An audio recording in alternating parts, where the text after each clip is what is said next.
ఎప్పుడు కూడా నాగరిక ప్రపంచంలో శాంతి భద్రత చాలా ముఖ్యం. మనం అందరం కూడా శాంతి భద్రతల్ని సమాన కోణంలో సమాజ కోణంలో చూడాల్సిన అవసరం ఉంది. ఈరోజు మీడియా కానీ అదే మరి రాజకీయాల్లో ఉండే మనం కానీ ఆలోచించాల్సింది, ఒక ఊర్లో ఒక సంఘటన జరిగిన, అదే మరి ఒక ప్రాంతంలో ఒక సంఘటన జరిగిన దాని ప్రభావం మొత్తం రాష్ట్రం కానీ దేశం కానీ మొత్తం అంతా ఉంటుంది. నేను ఇటీవల కాలంలో పాదయాత్ర చేస్తూ మీకు గుర్తు చేస్తున్నాను. ఆ రోజు నేను పాదయాత్ర చేస్తూ అనకాపల్లిలో రాత్రి 12:30, 1 గంటకు ఆ ప్రాంతంలో ఇంకా 2 గంటలు అనుకుంటాను మిడ్ నైట్ నేను వెళతా ఉంటే, అప్పటికే బాగా లేట్ అయింది. వెళతా ఉంటే ఒక మహిళ నా కోసం ఆ ఇండ్ల దగ్గర నుంచి వెయిట్ చేసింది. వెయిట్ చేసి నేను వస్తా ఉంటే నేరుగా వచ్చి, ఏమండి మిమ్మల్ని ఒకటి కోరుతున్నాను, ఈరోజు మాకు భద్రత లేదు, ఢిల్లీలో మీరు చూశారు నిన్ననే ఈ సంఘటన జరిగింది, అది కూడా ఢిల్లీలో పేరు కూడా ఏదైతే మనకు ఒక అమ్మాయిని నిర్భయ దానిపైన చట్టం కూడా తీసుకొచ్చారు. ఆ నిర్భయ పైన అత్యాచారం జరిగింది. అది చూసిన తర్వాత మాకెవ్వరికి కూడా భద్రత ఉందని నమ్మకం లేకుండా పోయింది. ఈరోజు మా పరిస్థితి ఎట్టుందంటే, మేము బాగా అంటే మామూలుగా మహిళలు కానీ ఎవరైనా కానీ అందంగా ఉండాలని కోరుకుంటాం. ఎవరన్నా అందంగా ఉండి బట్టలు వేసుకొని బయట వస్తే తిరిగి ఇంటికి పోతామా లేదని భయం ఉంది. మీరు ఏమి చేసినా ఏమి చేయకపోయినా మాకు బాధ లేదు, కానీ మమ్మల్ని కాపాడండి, గట్టిగా ఉండండి అనే ఒక మహిళ ఢిల్లీలో జరిగిన సంఘటన అనకాపల్లిలో రాత్రి 2 గంటలకు భయపడుతూ వచ్చి చెప్పిందంటే సమాజం పైన ఎంత ప్రభావం ఉందో మీరు ఒక్కసారి ఆలోచించుకోవాల్సిన అవసరం ఉంది. ఈ రౌడీలు, స్వార్థపరులు ఇష్టానుసారంగా చట్టాన్ని చేతికి తీసుకుని పెద్ద ఎత్తున ఇష్టానుసారంగా చేస్తున్నారు. ఇది ఒక స్మగిల్స్. ఇదంతా కూడా ఈరోజు టెర్రరిజం కానీ, తీవ్రవాదం కానీ, ముఠా నాయకులు కానీ, లేకపోతే ఈరోజు జరిగే అన్ని కూడా ఎక్కడో ఒక ముఠా నాయకుడు ఉంటాడు. ఆ ముఠా నాయకుడు గ్యాంగ్ని పెట్టుకుంటాడు. ఆ గ్యాంగ్లో ఉన్న వాళ్ళందరూ ఎక్కడికక్కడ ఆపరేట్ చేస్తారు. ఆయన మొత్తం వీళ్ళకి కావాల్సిన నిధులు ఇస్తాడు, లేకుంటే ఏ విధంగా రౌడీజం చేయాలో చెప్తాడు. దానిపైన వీళ్ళంతా రౌడీజం చేసే పరిస్థితికి వస్తారు.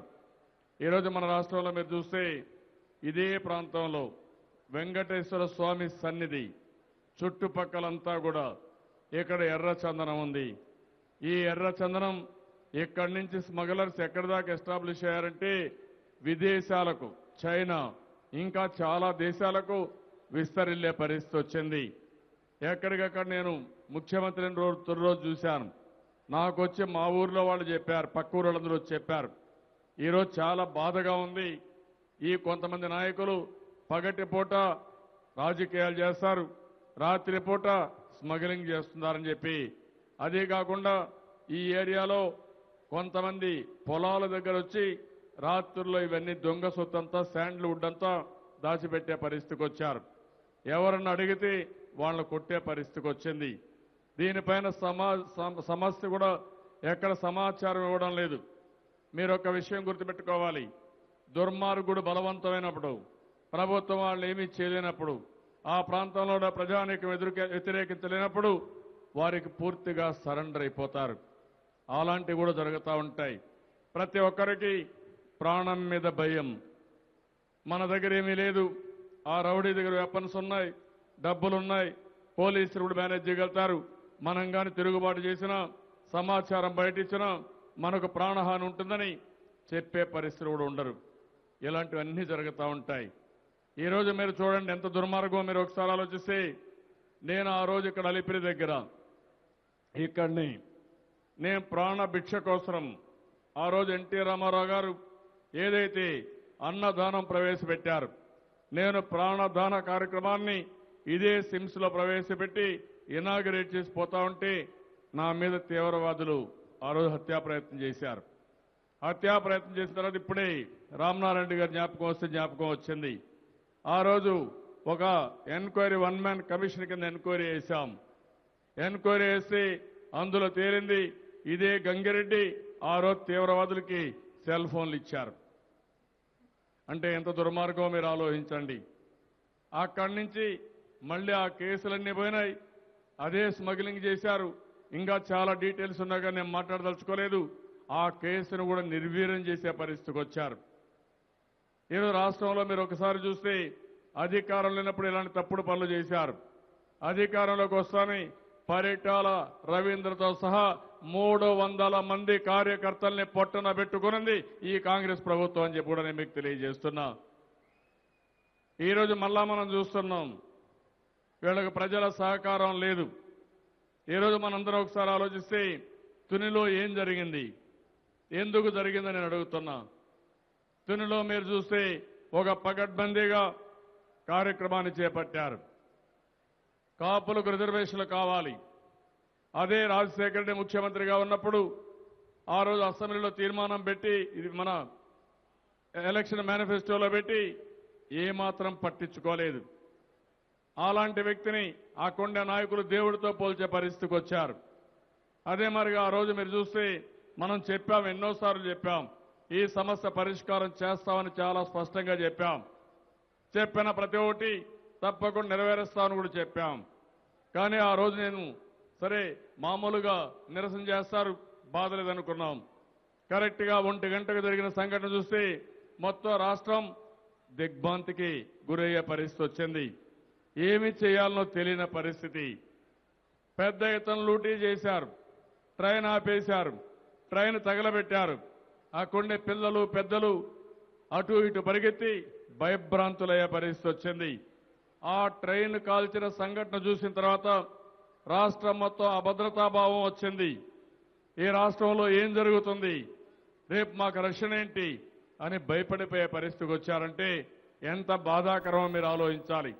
నేను ఈ రోజు చెప్పడం కాదు, ఆ రోజు రాత్రే ప్రెస్ కాన్ఫరెన్స్ పెట్టి దీని వెనక ఎవరైతే వైఎస్ఆర్ కాంగ్రెస్ నాయకుడు ఉన్నాడో వీళ్ళ హస్తం ఉంది, వీళ్ళు కావాలని మనుషులు పంపించి అక్కడ ట్రైన్ తగలబెట్టించారు, ఇది దుర్మార్గమైన చర్యని ఆ రోజు రాత్రి నేను ఖండం చేశాను. మీరు ఒక విషయం గుర్తుపెట్టుకోవాలి, ఒక్కొక్క వ్యసనం ఉండే వాళ్ళకి ఇలాంటి తప్పుడు పనులు చేస్తానే ఉంటారు. అలాంటి ఈరోజు పులివెందల్లో వైఎస్ఆర్ కుటుంబం గెలుస్తా ఉందంటే అక్కడ ఎప్పుడు కూడా ప్రజలు ఓట్లేసి కాదు, రౌడీజం చేసి గెలుస్తున్నారు. అదే నేను కుప్పం ఉంది, నేను కుప్పానికి సంవత్సరానికి ఒకసారి పోతాను, ఇదే జిల్లాలో ఉంది. 50,000 తగ్గకుండా ఎప్పుడూ గెలిపిస్తున్నారంటే అది ప్రజలకు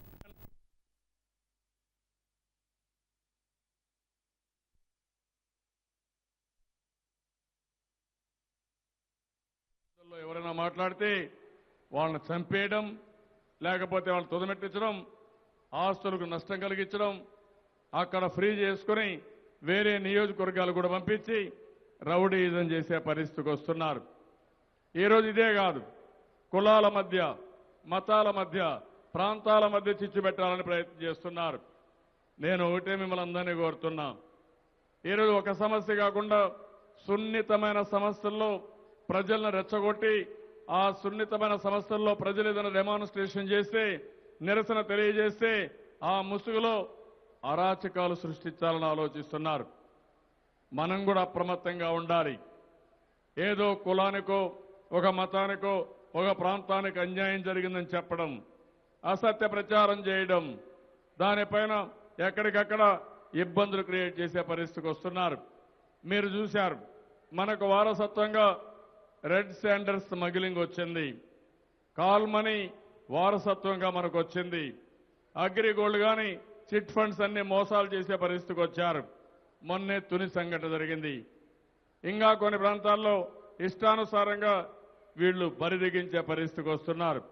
నేను ఒకటే హామీ ఇస్తున్నాం, లా అండ్ ఆర్డర్ మెయింటైన్ చేయాలి, శాంతి భద్రత కాపాడాలి.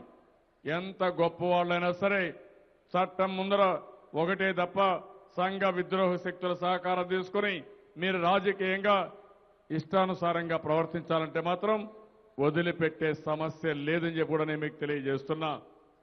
మొన్న కొంతమంది వచ్చి నాకు చెప్తున్నారు, నేను మాట్లాడుతూ ఉంటే అక్కడక్కడ కొంతమంది రౌడీలను పెట్టి రౌడీలు వచ్చి ఇండస్ట్రీస్ని బెదిరిస్తున్నారని, పారిశ్రామికవేత్తల్ని వ్యాపారవేత్తలు బెదిరిస్తున్నారని, బ్లాక్మెయిల్ చేస్తున్నారని, డబ్బులు కావాలని బెదిరిస్తున్నారని కూడా రిపోర్ట్లు వస్తున్నాయి.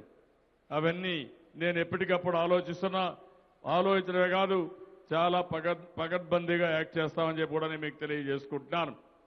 అదే మరి ఒకప్పుడు మీరు చూస్తే వైన్ మాఫియా, అదే మరి ల్యాండ్ మాఫియా, విజయవాడలో మహిళలపైన ఏం జరిగిందో చూశారు. ఈ ప్రభుత్వం ఎట్టి పరిస్థితుల్లో ఇవన్నీ ఉపేక్షించాం, కఠినంగా వ్యవహరిస్తాం, లా అండ్ ఆర్డర్ కాపాడతాం. ప్రతి ఒక్కరు కూడా ఒక ధైర్యంగా వాళ్ళ ఆస్తులకు కానీ వాళ్ళ ప్రాణాలకు రక్షణ ఇచ్చే విధంగా రౌడీలు ఎవరైనా అడ్డం వస్తే నిర్మోహమాటంగా వ్యవహరిస్తాం, యాక్షన్ తీసుకుంటాం. ఒకప్పుడు నేను ముఖ్యమంత్రిగా ఉన్నప్పుడు తీవ్రవాద సమస్య కానీ, అదే మరిగా ముఠా ఘర్షణలు కానీ, మత ఘర్షణలు కానీ పూర్తిగా కంట్రోల్ చేశాం. రౌడీలు మన రాష్ట్రంలో లేకుండా వేరే రాష్ట్రాలకు వెళ్ళిపోయే పరిస్థితికి వచ్చారు. ఇప్పుడు కూడా అదే జరుగుతుంది.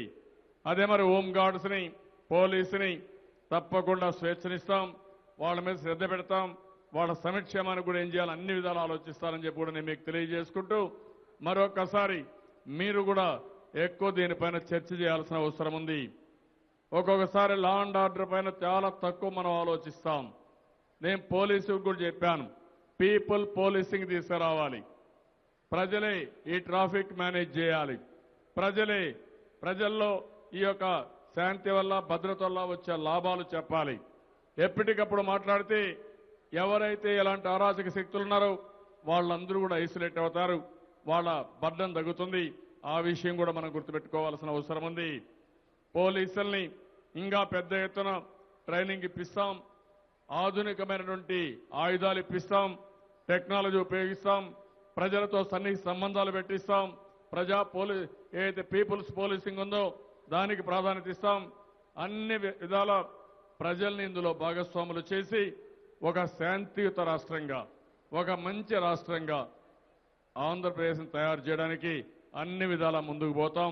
దీనికి పూర్తిగా మీరు కూడా సహకరించవలసిగా, ఈ తీర్మానాన్ని ఏకగ్రీవంగా ఆమోదించవలసిగా మీ అందరినీ కోరుకుంటున్నాను. జాతీయ రాజకీయాలు, తెలుగుదేశం పార్టీ పాత్ర, ఈ తీర్మానాన్ని పెద్దలు గౌరవనీయులు కేంద్ర మంత్రివర్యులు మరి అశోక్ గజపతిరాజు గారిని కోరుతా ఉన్నాను. ఇప్పటి వరకు నిన్న 204, ఈరోజు 290 మంది, మొత్తం 494 మంది రక్తదానం చేశారు. 4 గంటలకు చిత్తూరు జిల్లా మొదటి స్థానం 157, కర్నూలు జిల్లా రెండవ స్థానం 61, మూడవ స్థానం కడప 34 మంది. అందరికీ కూడా ధన్యవాదాలు.